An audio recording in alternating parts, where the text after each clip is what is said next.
मेरी गर्लफ्रेंड ने कबूल किया कि उसने मुझे धोखा दिया।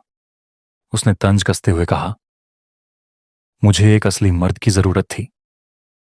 हमारे दोस्तों ने उसका साथ दिया। मैं बस मुस्कुराया, अपनी चाबियां हों लीं और चला गया। आज सुबह मेरा फोन 32 मिस्ड कॉल से गूंज उठा। पीछे मुड़कर देखता हूं तो मुझे लगता है कि मुझे यह आना चाहिए था। पिछले कुछ महीनों में संकेत बिखरे हुए थे, जैसे रोटी के टुकड़े। लेकिन जब आप किसी के साथ 3 साल से हैं तो आप उन्हें शक का फायदा दे देते हैं। कम से कम मैं तो यही कहता रहा। सब कुछ छोटी छोटी चीजों से शुरू हुआ। नेहा ने ऑफिस में देर तक काम करना शुरू किया, जो व्यस्त सीजन में आम था। लेकिन फिर एक नया परफ्यूम आया जो मैंने पहले कभी नहीं सूंघा था। हमारे वार्डरोब में ऐसी ड्रेसेस दिखने लगीं जो मैंने पहले कभी नहीं देखी थी। और उसका फोन अचानक एक पवित्र वस्तु बन गया जो हमेशा उसकी पहुंच में रहता। मैं जलन करने वाला इंसान नहीं हूं, कभी था भी नहीं। लेकिन कुछ तो गड़बड़ थी। जिस तरह वो मुझसे पीछे हटती जब मैं उसे पीछे से गले लगाने की कोशिश करता, खासकर जब वह टेक्स्ट कर रही होती। जिस तरह वह कॉल लेने के लिए बाहर चली जाती, कहती कि ये काम का कॉल है। और लगातार होने वाली गर्ल्स नाइट्स उन लोगों के साथ जिनके नाम मैंने पहले कभी नहीं सुने थे। पिछले मंगलवार को मैं कपड़े तह कर रहा था जब उसका फोन कॉफी टेबल पर चमक उठा। एक जय नाम के शख्स का मैसेज प्रीव्यू दिखा। मिस यू ऑलरेडी, कल रात की। बाकी कट गया था, लेकिन मेरा पेट मथने लगा। मैं वो लड़का नहीं बनना चाहता था जो अपनी गर्लफ्रेंड के फोन में ताक झांक करता है, लेकिन ऐसा लग रहा था जैसे ब्रह्मांड मुझे चिल्लाकर जगा रहा हो। उस रात जब वह घर आई, मैंने सीधे बात करने का फैसला किया। वह किचन में स्मूदी बना रही थी, जैसे कुछ गलत ही नहीं था।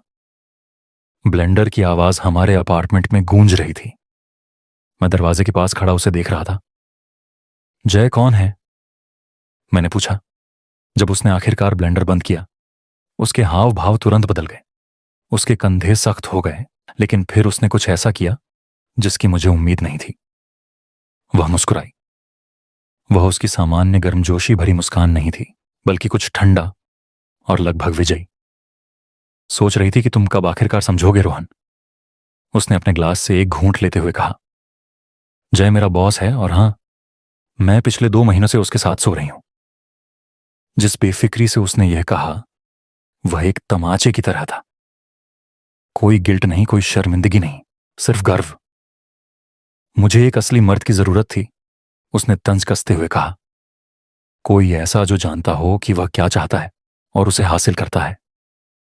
कोई ऐसा नहीं जो वीकेंड्स पर अजय के साथ वीडियो गेम्स खेलता हो और बेवकूफी भरी मूवीज देखता हो। मैं वहां खड़ा था, उसके शब्दों को समझने की कोशिश कर रहा था। 3 साल साथ, और यह था उसका मेरे बारे में असली विचार। सदमे के बीच मुझे कुछ और महसूस हुआ। गुस्सा नहीं, बल्कि एक अजीब सी स्पष्टता। क्या आकांक्षा को पता है? मैंने पूछा, हमारी कॉमन फ्रेंड के बारे में सोचते हुए, जिसने हमारी मुलाकात करवाई थी। ओह, उसे हफ्तों से पता है। नेहा हंसी। हमारे ज्यादातर दोस्तों को पता है। वे समझते हैं जब वाकई एक भविष्य दे सकता है, सिर्फ सपने और बहाने नहीं। ये बेवफाई के कबूलनामे से भी ज्यादा चुभा। ये लोग जिनके साथ हमने जन्मदिन, छुट्टियां और अनगिनत डिनर शेयर किए थे, वे सब यह सब देख रहे थे। शायद मेरी पीठ पीछे हंस रहे थे। मैंने अपना फोन निकाला और अजय और आकांक्षा के साथ ग्रुप चैट खोली। क्या यह सच है? अब सबको पता था? अजय का जवाब तुरंत आया। भाई, तू अच्छा है, लेकिन नेहा को कोई ऐसा चाहिए जो ज्यादा सेटल्ड हो। इसे पर्सनली मत ले। आकांक्षा ने भी चिप्पी डाली। हम तुम्हें चोट नहीं पहुंचाना चाहते थे, लेकिन शायद ये तुम्हारे लिए वेकअप कॉल है। मैंने फोन से नजर उठाई तो देखा नेहा मुझे देख रही थी। वही तंज भरी मुस्कान उसके होंठों पर थी। वह मेरे फटने का, ड्रामा करने का इंतजार कर रही थी, ताकि बाद में वह सबको बता सके कि बेचारा अपरिपक्व रोहन अपना आपा खो बैठा। इसके बजाय मैंने एक असली सच्ची मुस्कान दी जो उसे हैरान करती लगी। बिना एक शब्द कहे मैं बेडरूम में गया, अपना गो बैग निकाला। मैं हमेशा वीकेंड ट्रिप्स के लिए एक बैग पैक रखता था। अपना लैपटॉप और चाबियां और ली।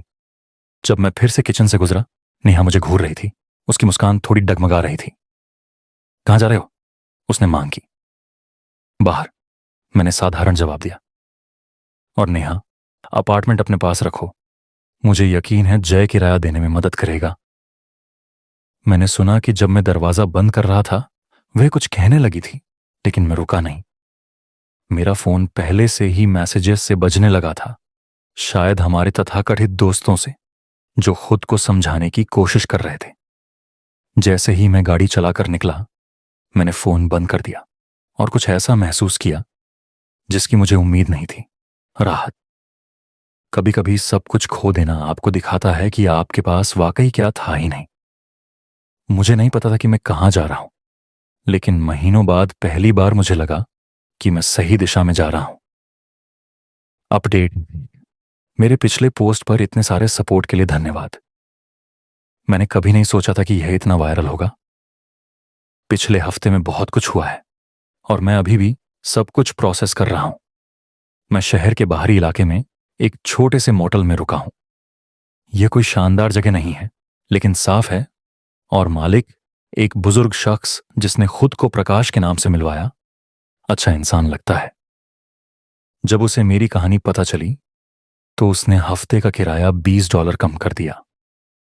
2 दिन की खामोशी के बाद मैंने अपना फोन फिर से चालू किया।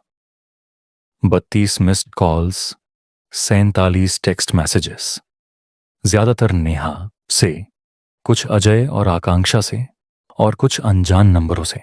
लेकिन जो वाकई मेरे ध्यान में आया वह था सोशल मीडिया पर नोटिफिकेशंस का तूफान। नेहा बहुत बिजी थी, बहुत ज्यादा। उसकी इंस्टाग्राम स्टोरी ने एक ऐसी तस्वीर पेंट की थी जिसे मैं पहचान सकता था। उसके मुताबिक मैं एक कंट्रोलिंग, जलन करने वाला बॉयफ्रेंड था जो उसकी हर हरकत पर नजर रखता था। उसके पोस्ट्स में लिखा था कि मैंने सालों तक उसे इमोशनली मैनिपुलेट किया, उसे दोस्तों से अलग किया, और जब उसने आखिरकार अपने लिए स्टैंड लिया तो मैंने हिंसक तमाशा किया। हर पोस्ट पर सैकड़ों सहानुभूतिपूर्ण कमेंट्स थे, जिनमें मेरे उन दोस्तों के भी थे जिन्हें मैं अपना समझता था। सबसे खास था एक आंसुओं भरा वीडियो जिसमें उसने दावा किया कि मैंने उसे आर्थिक रूप से प्रताड़ित किया क्योंकि मैंने हमारे बिल्स को 50-50 बांटने के लिए मजबूर किया, जबकि मैं अपनी कमाई जमा करता था। ये मजेदार था क्योंकि वह मुझसे ज्यादा कमाती थी और उसने खुद इस अरेंजमेंट पर जोर दिया था। फिर मुझे रिया से एक टेक्स्ट मिला, जो मेरी सालों पुरानी सहकर्मी है। हाय, तुम्हें अपना ईमेल चेक करना चाहिए, ऑफिस में तुम्हारे बारे में कुछ चल रहा है। और सचमुच एक कंपनी वाइड ईमेल था जिसमें सुरक्षित कार्यस्थल वातावरण बनाने की बात थी और हाल की चिंताजनक व्यवहारों का हल्का सा जिक्र था। कोई नाम नहीं लिया गया, लेकिन टाइमिंग बिल्कुल साफ थी। मुझे गुस्सा आना चाहिए था, शायद मुझे जवाब देना चाहिए था, अपनी कहानी पोस्ट करनी चाहिए थी, लेकिन इसके बजाय मुझे जिज्ञासा हुई कि वह इसे कितनी दूर ले जाएगी, और वह काफी दूर तक गई। कल मैं हमारे लोकल कॉफी शॉप गया, सोचा कि वह जगह सुरक्षित होगी क्योंकि नेहा को वहां की कॉफी नापसंद थी। गलत। बैरिस्टा, जो हमेशा दोस्ताना रहता था, मुझे ऐसे देख रहा था जैसे मैं उसकी जूती पर चिपकी कोई गंदगी हूं।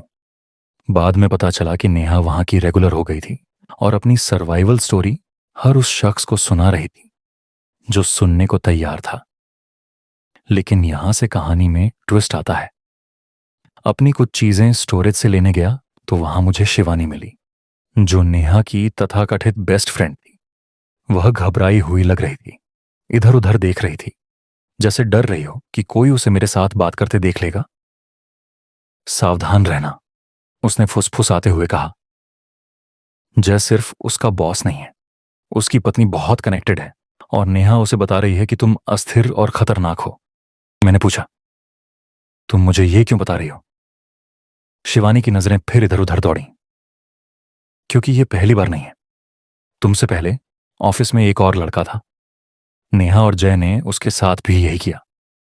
वह शहर छोड़कर चला गया। उस बातचीत ने सब कुछ बदल दिया।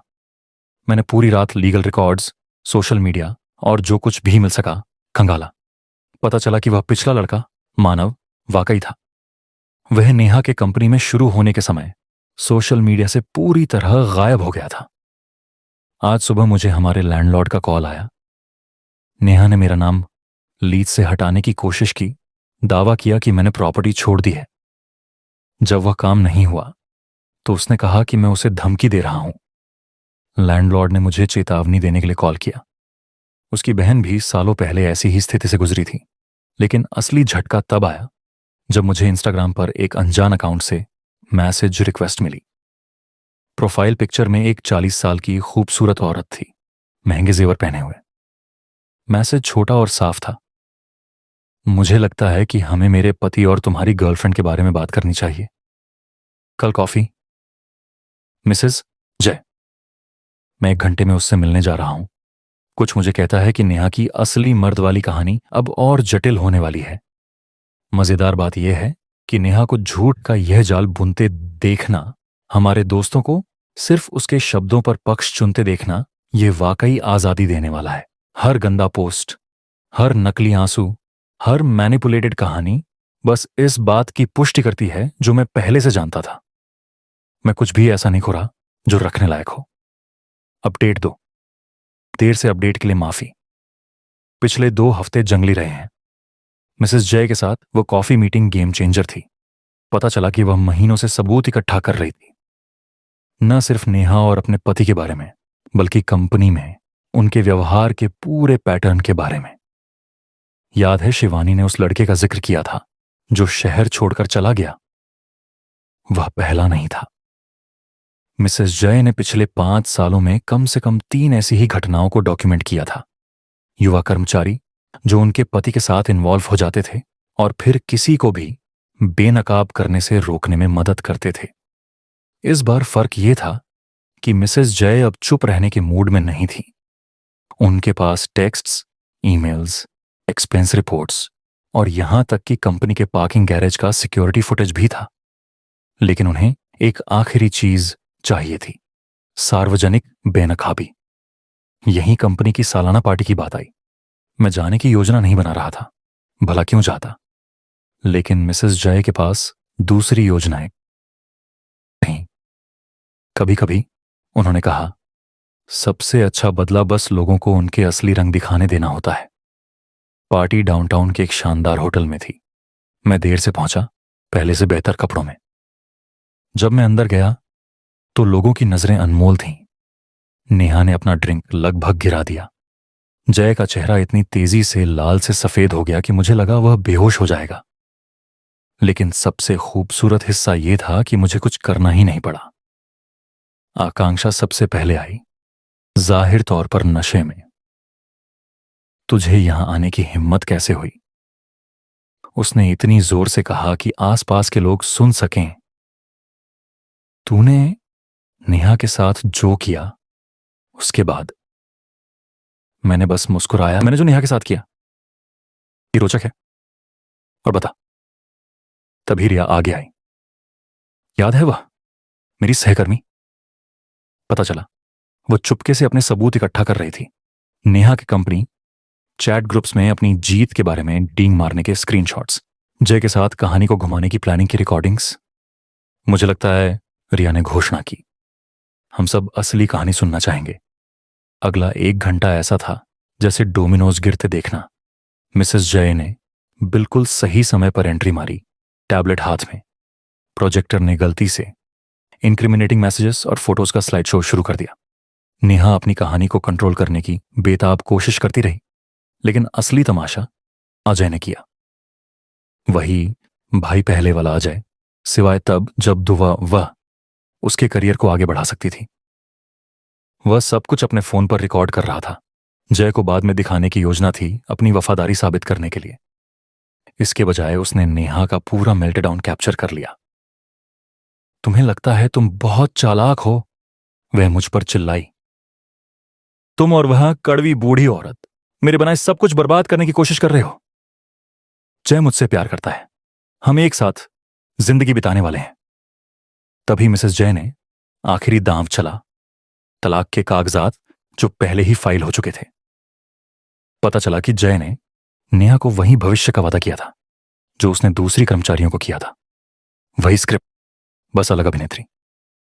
सबसे अच्छी बात, मैंने इस सब में एक शब्द भी नहीं कहा, बस देखता रहा कैसे सालों की मैनिपुलेशन और झूठ रियल टाइम में बिखर गए। शिवानी, जो पूरी शाम चुप थी, आखिरकार बोली। मैंने उसकी मदद की थी। उसने अब खामोश कमरे को संबोधित करते हुए स्वीकार किया। मैंने उसकी मदद की थी उस दूसरे लड़के की प्रतिष्ठा को बर्बाद करने में। मैं फिर से ऐसा नहीं कर सकती। आधी रात तक पार्टी खत्म हो चुकी थी। नेहा मस्कारा बहता हुआ चेहरा लिए बाहर निकल गई। जय अपने ऑफिस में एचआर के साथ बंद था, और वे दोस्त जो इतनी जल्दी नेहा की कहानियों पर यकीन कर चुके थे, वे मेरी आंखों में नहीं देख पा रहे थे। जब मैं जा रहा था, मिसेस जय ने मेरा हाथ पकड़ा। धन्यवाद, उन्होंने कहा, उसके लिए जो भागा नहीं। मैं अपने मोटल रूम में वापस ड्राइव करके गया और मुझे एक अजीब सी शांति महसूस हुई। प्रकाश अभी भी ऑफिस में लेट नाइट टीवी देख रहा था। उसने मेरे चेहरे को देखा और मुस्कुराया। अच्छी रात, आप कह सकते हैं, मैंने जवाब दिया। आज सुबह मेरा फोन फिर से बज रहा है, लेकिन इस बार टोन अलग है।